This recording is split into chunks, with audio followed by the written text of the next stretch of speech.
நாகப்பட்டினம் சபை கிராமம் ஆரியநாட்டு தெருவில் எழுந்தருளி இருக்கக்கூடிய அருள்மிகு ஸ்ரீ தாய் மூகாம்பிகை ஆலய ஜீர்ணோத்தரண அஷ்டபந்தன நூதன ராஜகோபுர மகா கும்பாபிஷேக வைபவமானது ஆவணி மாதம் 10ஆம் நாள் 27/8/2026 வியாழக்கிழமை காலை 10 மணிக்கு மேல் 11 மணிக்குள் நடைபெறவிருக்கின்றது.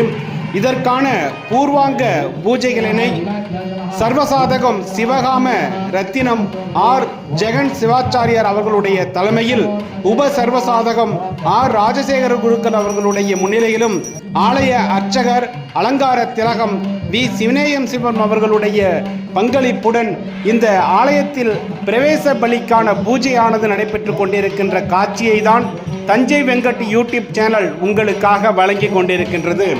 நாகப்பட்டினம் மாவட்டத்தில் 64 மீனவ கிராமங்களின் சபை கிராமமான ஆரியநாட்டு தெருவில் எழுந்தருளிருக்கக்கூடிய தாய் மூகாம்பிகைக்கு நீண்ட நெடிய வரலாறுகளானது இருக்கின்றது. தமிழ்நாட்டிலே திருவிடைமருதூர் மகாலிங்க சுவாமி கோவில் ஆலயத்தில் காணப்படுகின்ற தாய் மூகாம்பிகைக்கு அடுத்து நாகப்பட்டினம் மாவட்டம் ஆரியநாட்டு தெருவில் வசிக்கக்கூடிய தாய் மூகாம்பிகை அம்பாள் தான் இங்கு வசிக்கின்றார்.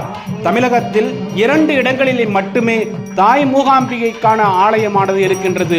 ஒன்று திருவிடைமருதூர், மற்றொன்று நாகப்பட்டினம் மாவட்டம் ஆரியநாட்டு தெரு என்று சொல்லக்கூடிய அளவில் பெருமை மிகுந்த சக்தி வாய்ந்த அம்பாளுக்கு நடைபெறக்கூடிய இந்த மகா கும்பாபிஷேக விழாவிற்கான முன்னேற்பாடுகளான பூர்வாங்க பூஜையில் விக்னேஸ்வர பூஜை, கடம அக்னி தீர்த்தம் எடுத்து கடம் புறப்பட்டு வந்த காட்சி, அடுத்ததாக வாஸ்து சாந்தி, அதனைத் தொடர்ந்து இப்பொழுது பிரவேச பலியானது நடைபெற்று கொண்டிருக்கின்றது.